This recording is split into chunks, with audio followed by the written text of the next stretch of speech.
नमस्कार, स्वागत है आपका मगरा न्यूज पर। आज की ताजा खबरों की अपडेट भी बात करेंगे। देश भर की तमाम बड़ी और काम की खबरों के साथ ही सरकार की ओर से आज लिए गए कुछ महत्वपूर्ण फैसलों जारी किए गए कुछ नए नियमों की तो बुलेटिन शुरुआत करते हैं पहली खबर से। तो रेलवे ने किया है आम आदमी का सफर आसान, 1000 से ज्यादा अमृत भारत ट्रेनों का होगा निर्माण। रेल मंत्री अश्विनी वैष्णव ने बताया कि भारत आने वाले वर्षों में नई पीढ़ी की कम से कम 1000 अमृत भारत ट्रेनों का निर्माण करेगा, जबकि 250 किलोमीटर प्रति घंटे की रफ्तार से चलने वाली ट्रेन बनाने का भी काम जारी है। रेलवे मंत्री ने आगे कहा कि रेलवे ने वंदे भारत ट्रेनों के निर्यात पर काम पहले से ही शुरू कर दिया है और देश द्वारा पहला निर्यात अगले 5 वर्षों में किए जाने की उम्मीद है। नरेंद्र मोदी सरकार के पिछले 10 वर्षों में रेलवे द्वारा की गई परिवर्तनकारी पहलों पर उन्होंने कहा कि दुनिया का सबसे ऊंचा रेल पुल चिनाब पुल और नदी के नीचे पहली जल सुरंग कोलकाता मेट्रो के लिए रेल क्षेत्र की कुछ महत्वपूर्ण तकनीकी की प्रगति है। वहीं अश्विनी वैष्णव ने देश के अंदर जारी बुलेट ट्रेन परियोजना के हिस्से के रूप में भी मुंबई और ठाणे के बीच भारत की पहली समुद्र के नीचे सुरंग के निर्माण की शुरुआत पर भी बात की और कहा कि दुनिया में केवल 5 देश हैं जिनके पास ऐसी टेक्नोलॉजी है। वही मुंबई और ठाणे के बीच 21 किलोमीटर लंबी प्रस्तावित सुरंग में 9 किलोमीटर की दूरी समुद्र से यहाँ पर होकर गुजरेगी, जो इसकी सतह उससे 54 मीटर वो नीचे होगी। वही अश्विनी वैष्णव ने किराए को लेकर भी कहा है। उन्होंने कहा है कि हर टिकट पर 55% छूट वो रेलवे की ओर से यहाँ पर दी जाती है। वही अश्विनी वैष्णव ने किराया संरचना और उसकी सेवाओं का उल्लेख करते हुए कहा कि हर साल लगभग 700 करोड़ रुपए रेलवे से सफर 700 करोड़ लोग वो रेलवे से सफर करते हैं। व्यवहारिक रूप से प्रतिदिन 2.5 करोड़ लोग रेलवे से सफर करते हैं। किराया संरचना ऐसी है कि यदि एक व्यक्ति को यहाँ पर ले जाने की लागत 100 रुपये है तो हम 45 रुपये लेते हैं, इसलिए हम रेलवे से यात्रा करने वाले हर व्यक्ति को औसतन 55% छूट देते हैं। तो ये कुछ यहाँ पर रेल मंत्री की ओर से बड़ी घोषणाएं उनकी ओर से की गई है। बात हम करते हैं अगली खबर की। तब नए गोल्ड लोन नहीं दे पाएगी IIFL फाइनेंस, आरबीआई ने लगाई रोक। IIFL यहाँ पर फाइनेंस IIFL अब नए गोल्ड लोन वो नहीं दे पाएगी। दरअसल आरबीआई ने तत्काल प्रभाव से इस पर रोक लगा दी है। आरबीआई को गोल्ड लोन पोर्टफोलियो में कई तरह की अनियमितताएं वो मिली है। हालांकि कंपनी मौजूदा गोल्ड लोन कस्टमर्स को सर्विस देना जारी रख सकेगी।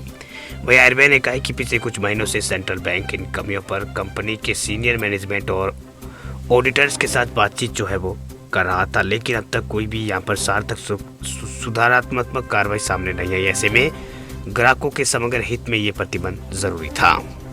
वही आरबीआई इम्प्लेशन में कंपनी के गोल्ड लोन पोर्टफोलियो में 4 बड़ी कमियां मिली है। लोन मंजूरी और डिफॉल्ट पर नीलामी के समय सोने की सूता और वजन की जांच में गड़बड़ी थी। इसके अलावा लोन टू वैल्यू रेशियो का भी उल्लंघन हो रहा था, यानी लिमिट से ज़्यादा लोन का डिसवेलर वो हो रहा था। वही केस में लोन डिसवेलर्स और करेक्शन की लिमिट है उसका भी उल्लंघन कंपनी कर रही थी। तो ये यहाँ पर आरबीआई की ओर से ये बैन लगाया गया है। आरबीआई को ग्राहकों के अकाउंट पर लगाए जाने वाले शुल्क आदि में भी पारदर्शिता की कमी वो मिली थी, इसको लेकर ये कार्रवाई की गई है। बात हम करते हैं अगली खबर की। तो कमर्शियल और पैसेंजर व्हीकल्स बिजनेस को अलग करेगी Tata Motors.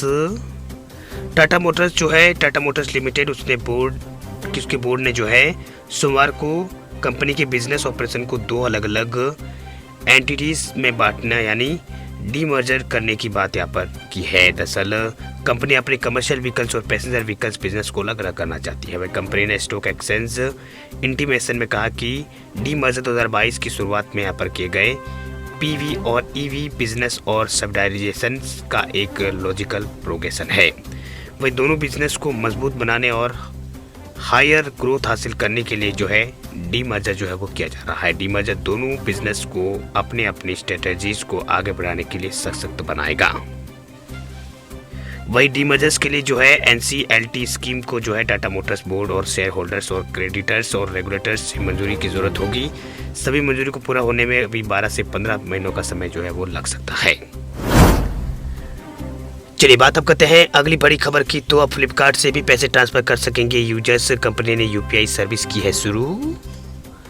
E commerce website Flipkart अपनी यूपीआई सर्विस वो उन्होंने शुरू कर दी है। यूजर्स के जरिए क्यूआर कोड की मदद से पेमेंट कर सकेंगे, बिजली बिल का भुगतान कर सकेंगे और मोबाइल रिचार्ज जैसे डिजिटल सर्विसेज का भी इस्तेमाल वो कर सकेंगे। वहीं कंपनी ने इसके ज़रिए पहले ही जो है पहले ऑर्डर पर 25 रुपये का डिस्काउंट देने की बात कही है। यानी अगर आप पहले यहाँ पर यूपीआई पेमेंट करेंगे तो 25 रुपये का डिस्काउंट मिलेगा। वहीं कंपनी ने इसके लिए एक्सिस बैंक से पार्टनरशिप की है। इस बात की जानकारी कंपनी के चीफ जो है रजनीश कुमार उन्होंने दी है। रजनीश के मुताबिक कंपनी अपना यूपीआई जो है यूपीआई उसके 50 करोड़ रजिस्टर्ड जो यहाँ पर रजिस्टर्ड ग्राहक और 14 लाख सेलर्स को सीधा लाभ जो है वो पहुँचाने की यहाँ पर कंपनी की मकसद है। वही यूपीआई कैसे एक्टिव होगा, तो आपको सबसे पहले आपको स्मार्टफोन में फ्लिपकार्ट ऐप जो है इंस्टॉल करना, उसके बाद एंड टू स्कैन एंड पे ऑप्शन पर क्लिक करो। यहाँ पर आपको यूपीआई ऑप्शन सेलेक्ट करना होगा। उसके बाद बैंक नाम सेलेक्ट करना, बैंक डिटेल डाला, उसके बाद जो है आपके एसएमएस वेरिफिकेशन जो है हो जाएगा। वह इसके साथ ही इससे third party app UPI app जैसे पेटीएम, फ़ोन पे, गूगल पे, अमेजोन पे से जो है सीधा इसका मुकाबला होगा। इस पर आप रुपए क्रेडिट कार्ड्स को भी जो है वो लिंक कर सकेंगे। हाल में जो है फूड एग्रीगेट जोमेटो ने अपनी यूपीआई सर्विस लॉन्च की थी। इसके अलावा टाटा न्यू और मेक माई ट्रिप और व्हाट्सएप ने भी जो है अपनी यूपीआई सर्विसेज जो है वो शुरू की है। बता दें आपको कि फ्लिपकार्ट ने जो 2016 में पेमेंट सर्विस प्रोवाइडर करने वाली ऐप फ़ोनपे को खरीद लिया था। वही फ्लिपकार्ट की ओनरशिप में फ़ोनपे भारत का पॉपुलर यूपीआई ऐप बनकर उभरा था। हालांकि 2022 में दोनों कंपनियां अलग हो गई थी।